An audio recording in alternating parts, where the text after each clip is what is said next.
We gather this day because life is sacred. Human life is sacred. And Derrel's life is sacred. It's sacred in its being born. It is sacred in its living, and it's sacred to us even in death. We are here today as family and friends to honor and celebrate Derrel Paul Taylor's life. For we have come to give thanks for the ways his life and ours connected, a beloved husband, father, grandfather, brother, uncle, neighbor, and dear friend. We are grateful, and we're extremely more because of his life, and we want to thank him for the gift of his life that he gave to us. So in the stories and memories we share today, may we find comfort and peace in knowing that Derrel, a child of God since his birth, has begun a new journey beyond this world and is held in the deep peace of God and is with all his family. And he's also here with us today in our hearts and the love we share today. Let us join together in a moment of prayer. O gracious God, we thank you for the gift of life.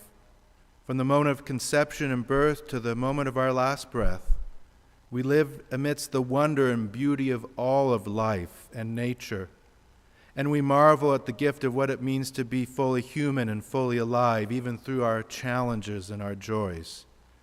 And today we particularly thank you for the gift of Derrel's life, a gift to us and to so many others. We lift up his life today. We ask your blessings upon him and each of us, and we entrust Derrel to you in death as in life you entrusted him to us.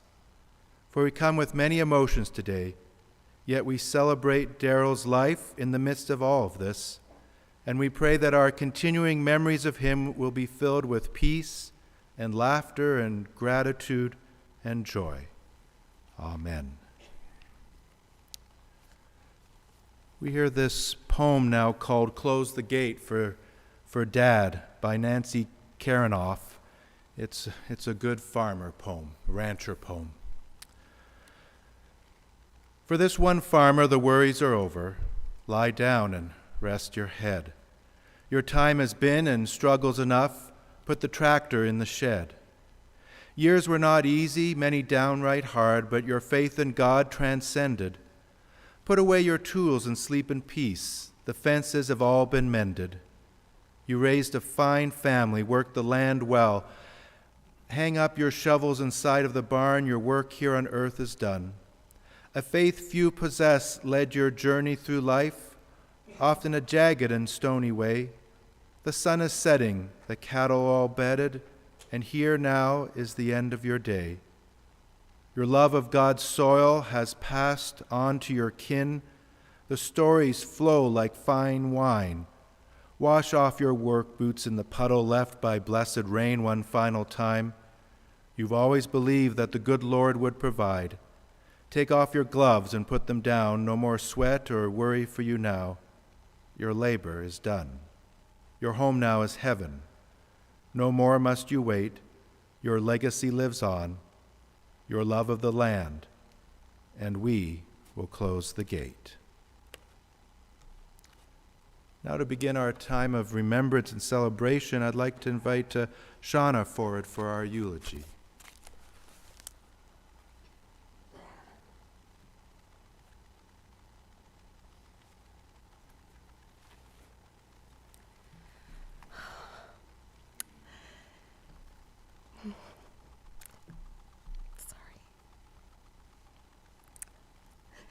Derrel Paul Taylor was born July 21st, 1960 at the McGrath Hospital. He was the one and only boy in his family, and Mom must have had a little bit of complications because Dad said she spent a lot of time on bed rest to make sure she could carry him full term. Derrel always said that was just because he was a boy and he was extra special. The two of them had a pretty special connection. It must have been a pretty busy day at the hospital as 3 other babies were born as well: Lori Cook, Shirley Miner, and Mona Cotto. This was the beginning of how our family developed a very close family bond with the Cotto family. For years, the moms hosted joint birthday parties for the 4 of them, but he remained closest with Mona, and we always referred to them as the birthday twins. He was a little accident-prone right from the beginning. He was freshly home from the hospital when someone decided to give him a haircut. In the process, he got his ear cut and was taken back to get stitches. He broke his leg when he was 2, and again when he was 10, helping Dad. Apparently, Dad asked him to hold a large chunk of concrete and went to get the tractor, and it got too heavy and it dropped on his leg. I guess this also led to my mom being a little mad at my dad. He had some sprained ankles in his basketball career, and he also had a very, very serious jump rope incident. That's right, I said jump rope. He was showing off his jumping skills to a few of his friends' kids, which resulted in breaking his ankle right before Russell and Lyle's grad. Ears and legs weren't his only hang-ups. While working for Mountain Minerals, he lost the tips of 2 of his fingers. Later, he used this for his own enjoyment. A little boy asked him once about his fingers, and he replied, "I was picking my nose, so Grandma cut them off." He loved the nose theme so much, he was always pretending to shove those fingers in his nose. He said they had to be good for something, and entertaining they were. Derrel was very athletic. He excelled at track and field, always winning ribbons, but especially in high jump. Some even say his high jump skills were legendary. He loved basketball and excelled at it, and he'd always brag that when he jumped, his hands were always higher than anyone else. We have pictures showing this, as he often made it into the Lethbridge Herald. In his graduating year in 1978, he helped his team win the 4A Alberta Basketball Championship. He would also add that they went in as the second-place team from the South Zone. This accomplishment was very important to him, and if you went to visit him, he would tell you all about it, and if you were really lucky, he'd pull out his sports scrapbook and show you pictures. He must have had some pretty good self-esteem, or a little bit vain, because Rhonda said he loved pictures of himself, especially his old basketball ones, I think like she has over there. And he wanted them displayed in their bedroom. After high school, he wasn't ready to stop basketball, so with Ron Harker's help, they organized a basketball team called the Colts. They recruited players, organized the league, booked tournaments, and got the uniforms. The uniforms were burgundy, gold, and white, the colors of a pack of Colts cigarillos. A few teammates said he was an amazing rebounder. And his new nickname kind of was Tex. I guess they called him Tex because he always was wearing a hat, an untucked shirt, some cutoffs, and some boots. Derrel was pretty musical as well. For many years, he took piano lessons from Diane Thompson. She said he had the softest touch on the piano of all her students, which spanned 10 years. He loved to play the piano, and he was good at memorizing. They were often my mom's favorite songs, such as The Entertainer, Boogie Woogie Beat, and Floyd Kramer's Last Date. I remember when I still lived at home, if he came in for lunch and it wasn't quite ready, he'd just head down to the living room and start playing the piano. He also learned to play the guitar when he was a teen. I'm pretty sure that was just so my mom could hear him play some Johnny Cash on it. He spent many years in the McGrath marching and concert bands playing the trumpet. He was proud of all the band's accomplishments as they won many awards. He mentioned that they were once invited to play for the Queen, but the school said no to that trip, and it was kind of a big disappointment. They went on a lot of fun band trips. Once they went to Montreal, and on Sunday they were all supposed to go to church. Most of the kids picked between a couple of churches to go to, but they all had long services. But Derrel and his friends had a better idea. They picked a church across the street with only a half-hour service. The extra church time was spent seeing how many bars they could get into. I think it was a lot, and I should add he was barely 16, turned 16 on the band trip. I guess there was no need for ID back then, or maybe just in Montreal, or maybe they were just really good liars. On the topic of lying, in high school, Derrel learned that it was better to tell the truth to my mom because she was going to find out about it anyways. One lunch hour, he was uptown smoking with his friends. One of my mom's friends headed his way, so he tossed his cigarette into his pocket. Thinking he had gotten away with it, he went back to high school and got the girls, I think from home ec, to help him cut the inside of the pocket so you couldn't see the burn mark. They did such a good job that my mom would never have found it if she hadn't been told by her friend what had happened. He learned in a small town, you can't get away with anything. When he was young, he liked to dress just like our dad, jeans, long-sleeve shirts, and caps. And he knew from a young age that he wanted to be a farmer just like him.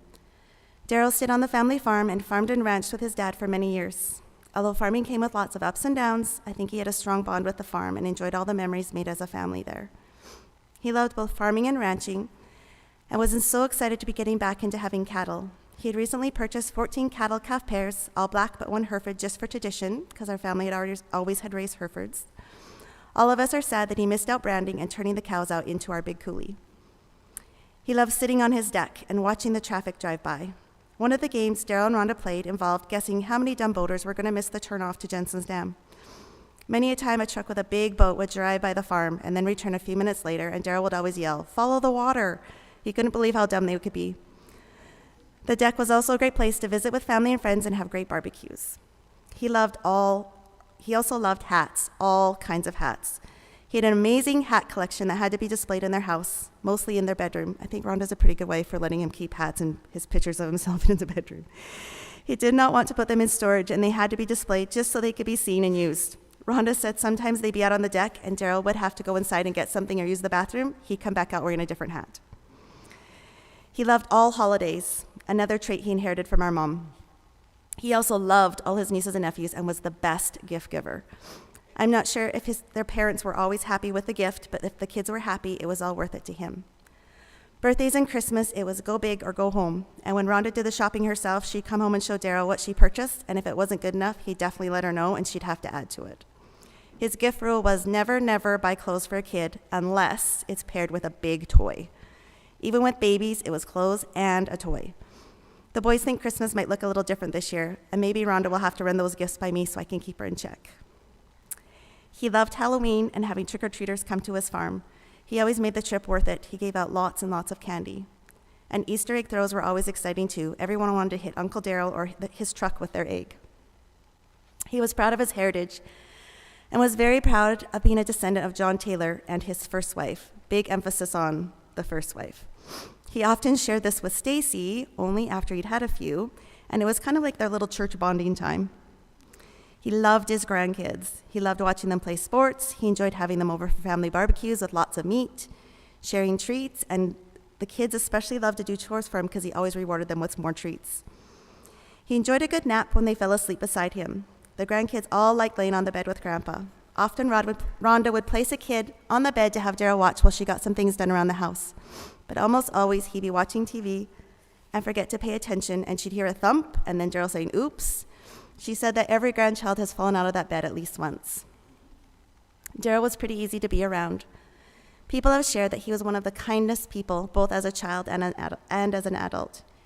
He always had a welcoming smile. He was an easy guy to talk to and never said a negative word about anyone. It was always fun to visit with Derrel in his house, on the deck, or on the phone. Because of these traits, he was blessed with many, many great friends. Some of these friends are from New Ulm Colony. Our family has always had a special connection with this colony, and Derrel considered them dear, close friends. They were willing to help him in any way they could, and they even got to help him build his house.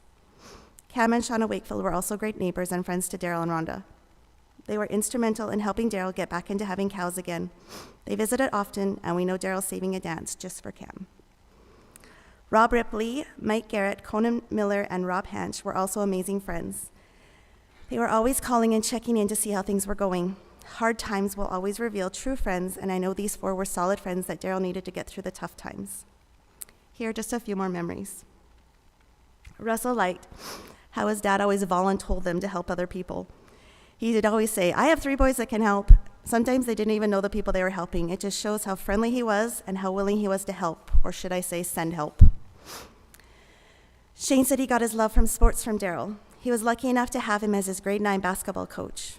They also had an ongoing rivalry with their opposing NHL teams in the Battle of Alberta. They always had fun banter back and forth about each other's teams. Lyle remembers driving Derrel to the school track to have a 50-meter foot race for a bale of hay against Carmen Passy. Of course, Derrel won, and he ran the last 15 meters backwards. All the boys loved the poems Derrel wrote in their birthday cards. Sarah will always remember him for giving high 4.5s. Kyle said, "I am going to miss our coulee drives together. Yes, the drives where that makes you jump out and catch a newborn calf while he would yell at the mama cow to stay back so we could get some work done. Yes, the drives where we were going to pound some fence posts in the ground in that summer heat. No, I will not miss the drives on the cold winter days, making those holes in the ice for the cows. But mostly I'll remember and miss the long talks we had in the truck. Whenever I had a big handful of life's problems, I could talk to Derrel. He would quickly say, 'Get the keys and get in the truck.' The first time he did this, I thought we were going to town to take care of that problem that second. But nope, we drove to the gate to the coulee. I was wondering what we were doing there. The problem wasn't in the coulee. I opened the gate and we went for a drive, and we talked and drove and talked some more. We talked about the problems of the world. We had conversations that were relevant to the problems I was having. A few hours and some miles later, we ran out of things to talk about. We drove out and got back to the gate, and he'd asked me if I felt better. I said, yes, I kind of do, and this is the part I'll remember forever. He said, "Kyle, you can't run away from your problems. Sometimes you can't hit them on the head. You have to roll with them and learn how to deal with them the best you can. But if you ever need a break from your problems, me and this truck are always here for you, and that was the beginning of a very special relationship. Derrel always tried to make everybody's life easier in any way that he could. Bridget says her memory with Grandpa was when they were all playing video games with Grandpa and Grandma at a sleepover, and they played Super Mario for hours. Braden, I guess, kept throwing Grandpa's Luigi off the cliff multiple times, and he would get frustrated with him and call him a dork, and then say he was never going to play again, but in the end, he always kept playing with them. Braden enjoyed riding around with Grandpa doing work on the tractor and being his sidekick for many years. Fairmay's memory is always giving him more kisses than anyone and riding in the front seat of his truck and looking at his cows.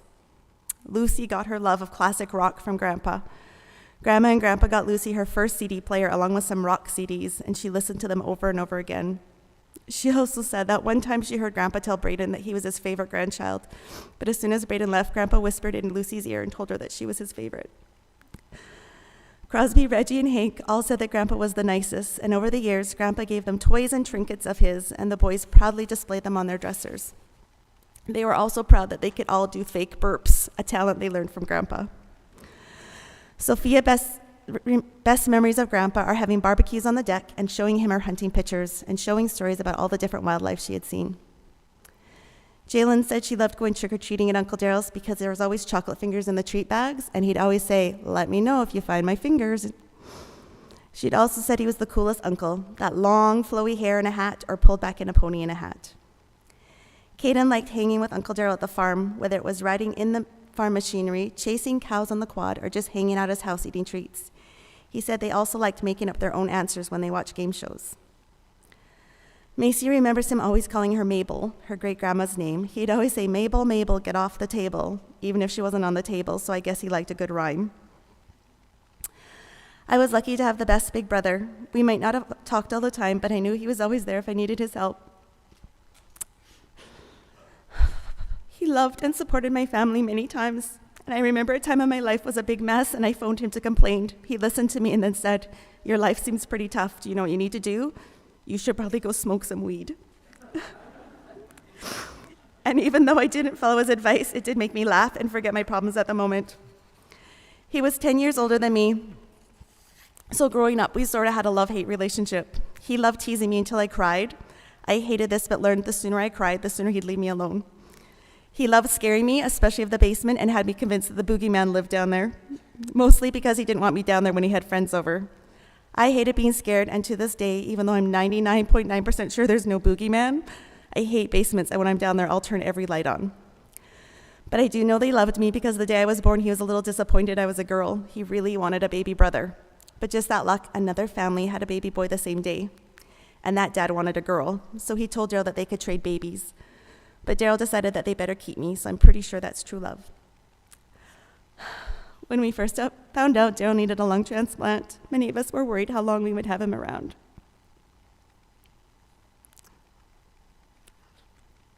Even after the lung transplant, he was only guaranteed a max of 10 years. I'm grateful for all the extra time we did get to have him in our lives. And that's because of his wonderful doctors and his amazing wife, Rhonda. I can't imagine how many miles she's driven or how many hours she sat sitting in hospitals. Choosing to bring Rhonda and the boys into our family is one of the best decisions Derrel ever made. He was a great father figure and made the boys feel like they were his own. I want Rhonda to know how grateful I am for her for taking such good care of my brother. And in closing, I hope Derrel knew that he was loved by so many and how missed he's going to be by all of us.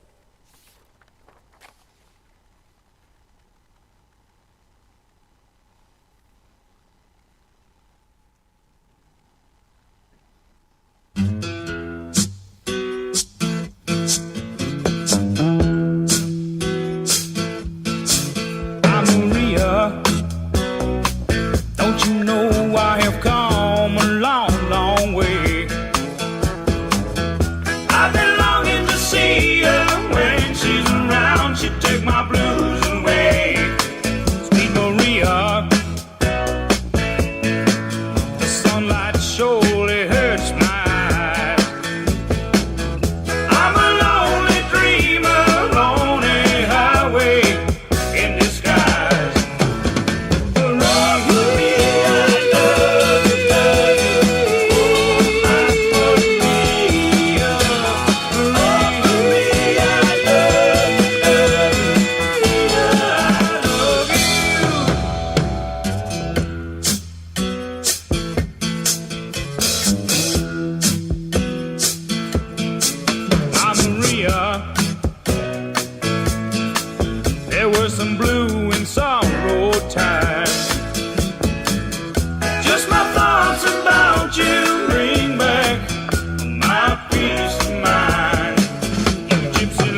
set my soul free like a ship sailing on the sea.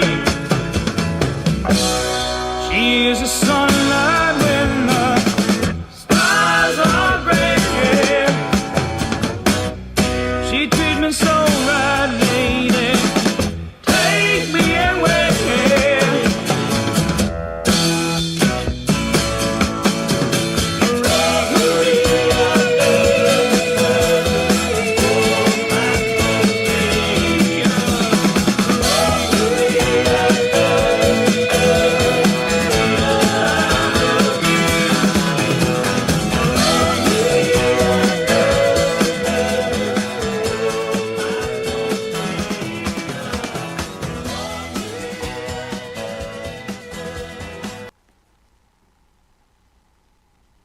I'd like to invite Mike to come forward now for one of our tributes.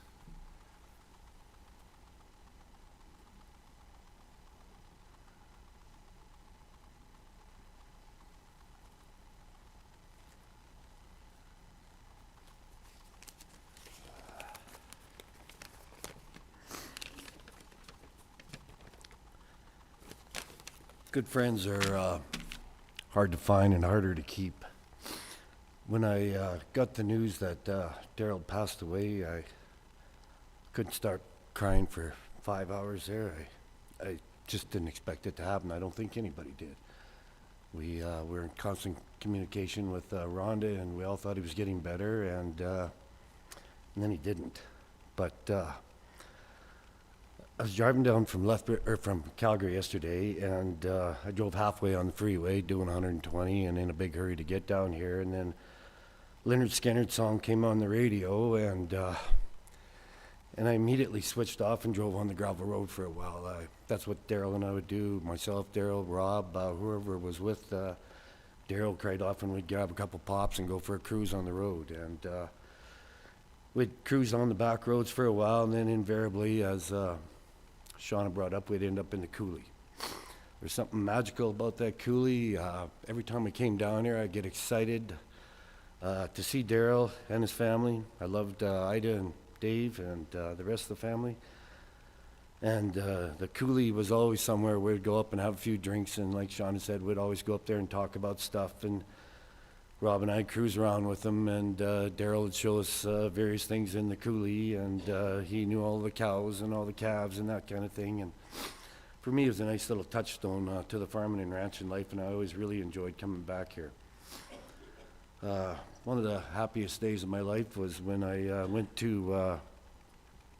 over to Gary Scout's old house in McGrath. If you guys are from McGrath, you remember the house. And just before that,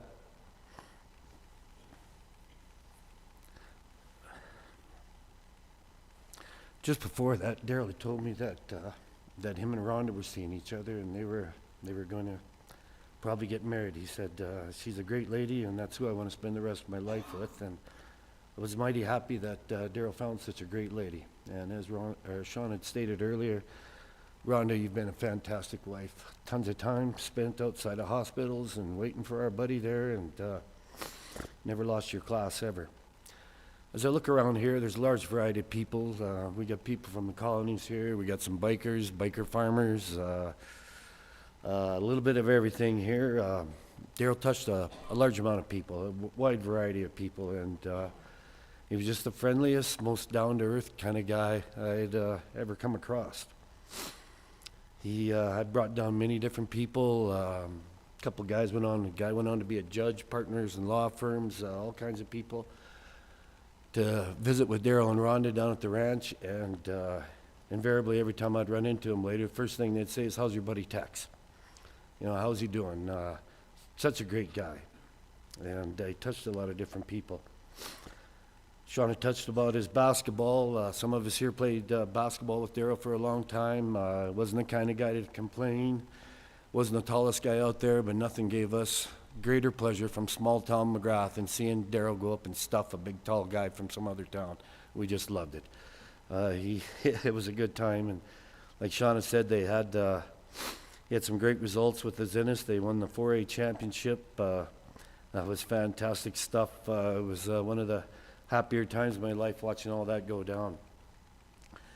But yeah, he was always fun to be around and very welcoming, and there wasn't anybody that went out to his place that didn't get to go out to Taylor Cooley and then come back and have some Taylor beef on the barbecue. So like I said, good friends are hard to find, and we're going to miss Derrel. I've been friends with him for dang near 50 years, and some people even longer in here, and we're all going to miss him. So here's to you, Derrel.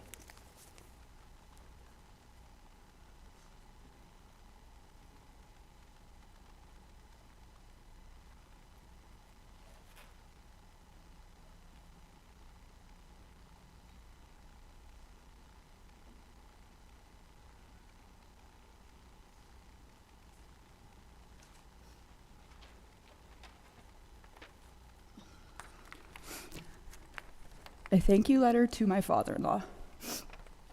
There are a lot of great things I could say about Derrel, but what I want to say the most to him is thank you.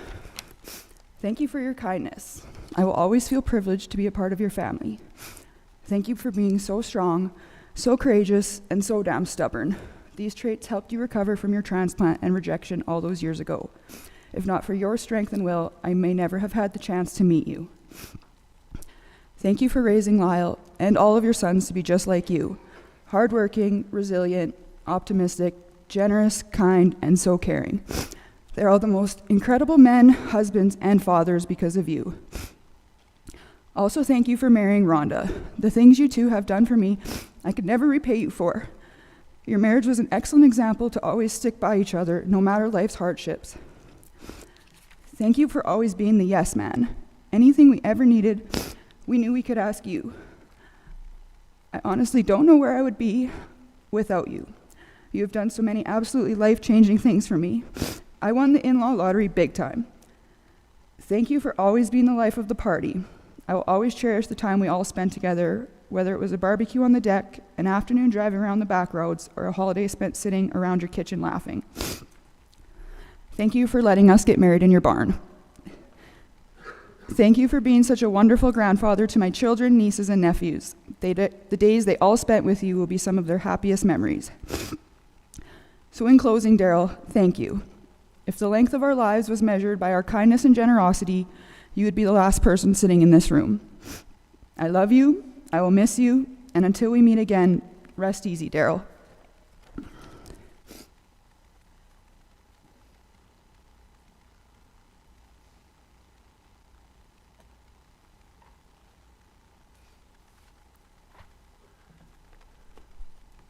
When I think of all that's been shared with me about Derrel and what we've shared here today about Derrel, I'm reminded of a reading by Lee de la Roulette, a social worker who counsels terminal cancer patients and their families. And she wrote this: "If there is a real purpose for any of us, it's to somehow enhance each other's humanity, to love, to touch others' lives, to put others in touch with basic human emotions, to know that you've made even one life breathe easier because you've lived.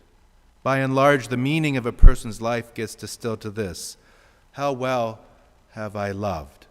A person can then find hope in believing somebody loved me and I loved him or her, and those memories that were created by my love are carried forward and will shimmer on in all the relationships that were part of my life and beyond." I think we can truly say that about Derrel, can't we, today? And I think he'd want us to know that he loves us and that he is with us in our hearts and our memories, and that he'd want you, your family, to keep going and to stick together and be stronger. And so I invite us into a moment of prayer. Oh, gracious God, today we remember with deep gratitude Derrel's life. We thank you for the ways his life and ours were intertwined.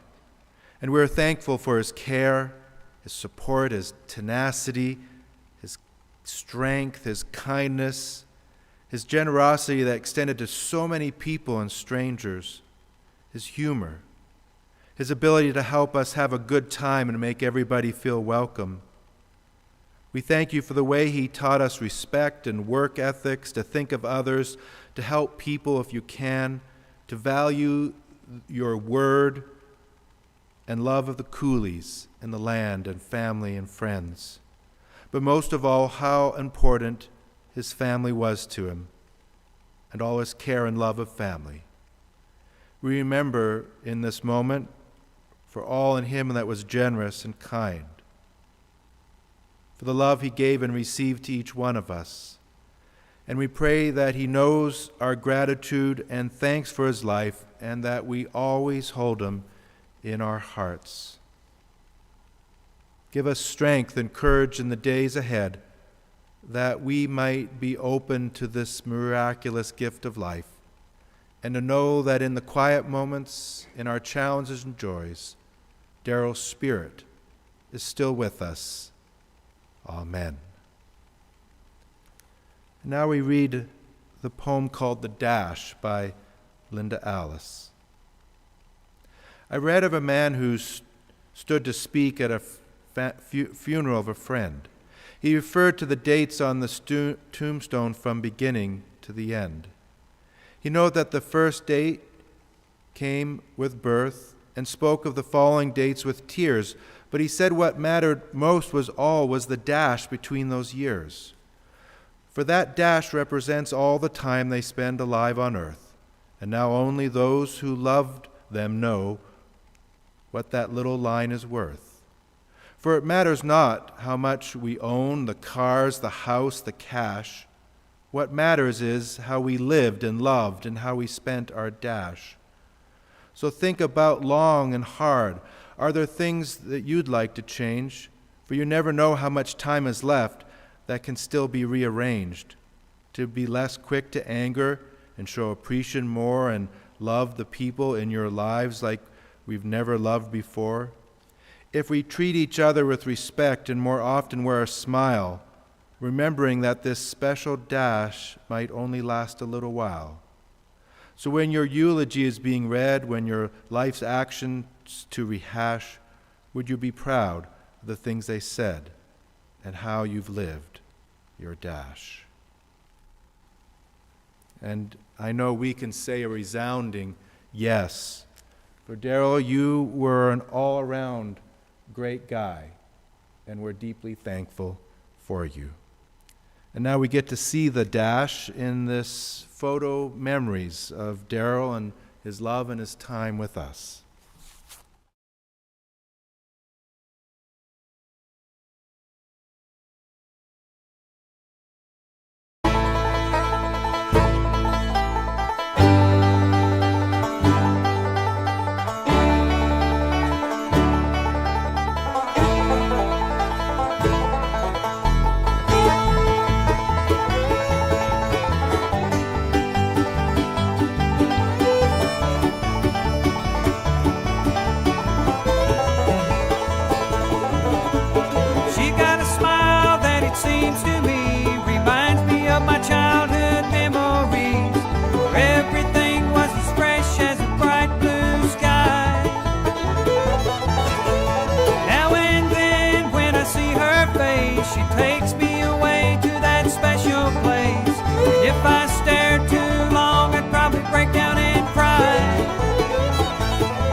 we go?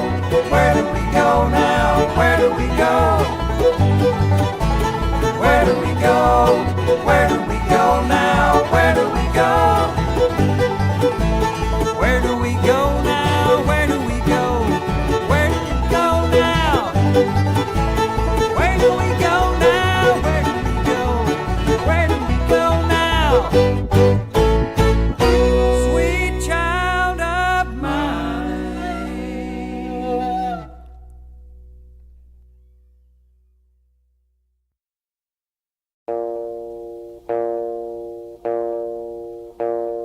A young cowboy named Billy Joe grew restless on the farm.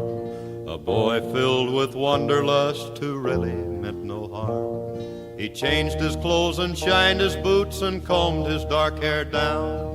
And his mother cried as he walked out, "Don't take your guns to town, son. Leave your guns at home, Bill. Don't take your guns to town."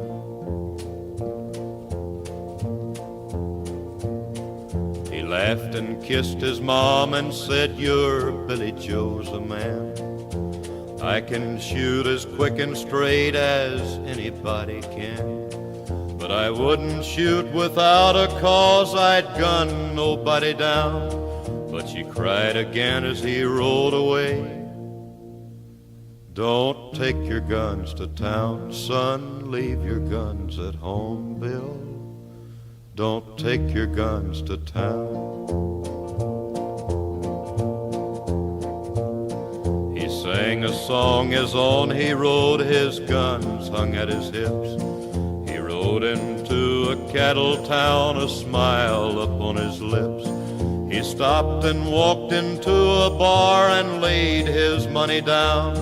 But his mother's words echoed again, "Don't take your guns to town, son. Leave your guns at home, Bill.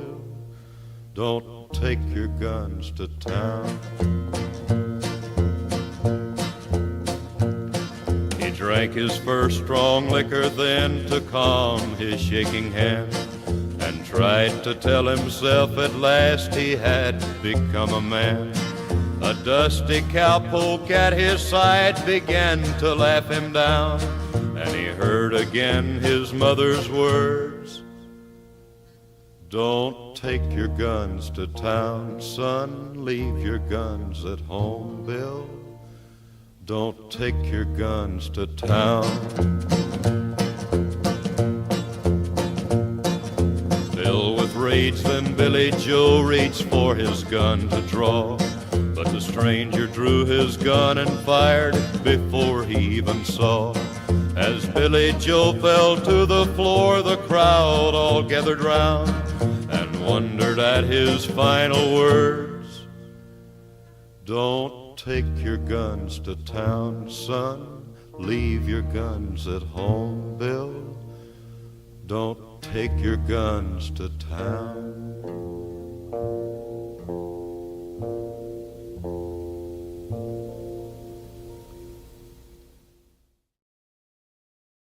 See if you can spot this one.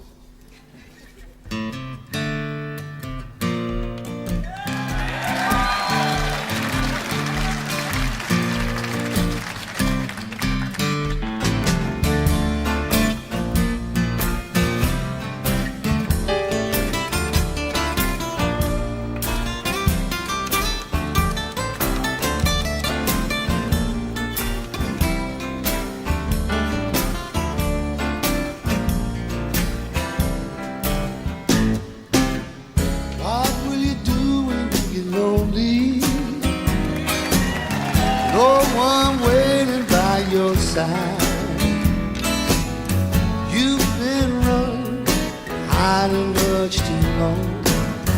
You know it's just your foolish mind. Hey, love,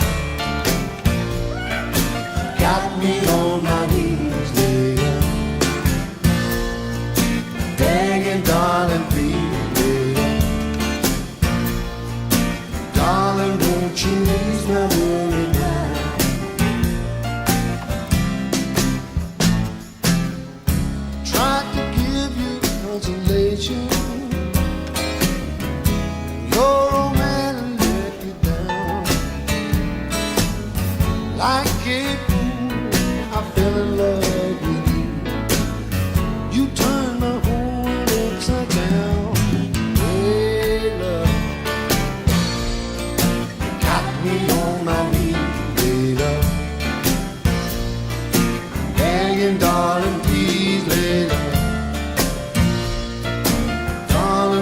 you ease my worried mind? Make the best of the situation, for I finally go insane. Please don't say we'll never find a way. Tell me all my love today. Hey, love, got me on my knees, hey, love, begging, darling, please, hey, love, darling, won't you ease my worried mind? Hey, love, got me on my knees, hey, love, begging, darling, please, hey, love, darling, won't you ease my worried mind?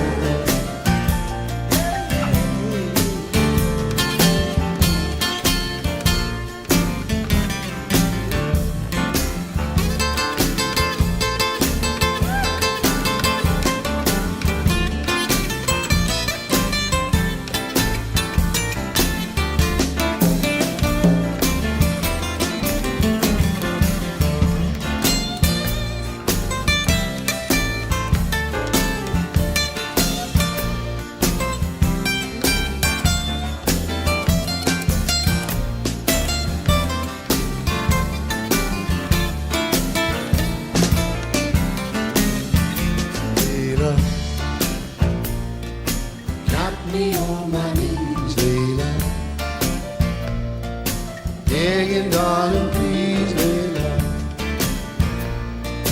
darling, won't you ease my worried mind? Layla, got me on my knees, Layla, begging, darling, please, Layla, darling, won't you ease my worried mind?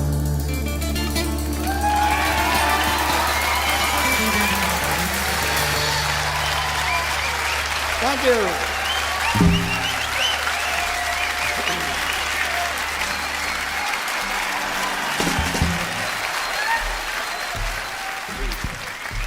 One, two, three.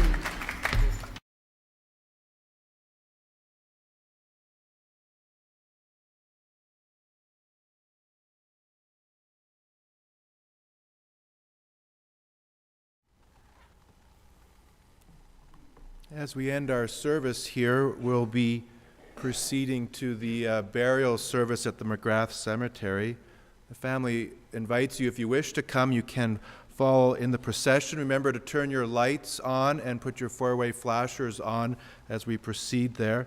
Or if you wish, you may join the family for a time of fellowship and refreshments at the McGrath Senior Center following the service here too. Derrel's at rest and peace, and may we know and experience that his life and love go with us, locked safely within our hearts and deeply treasured. And may each one of us find deep peace today, and may God bless us and keep us. May God's face shine upon us and be gracious to us, and may God look on us with kindness this day. Amen.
yeah.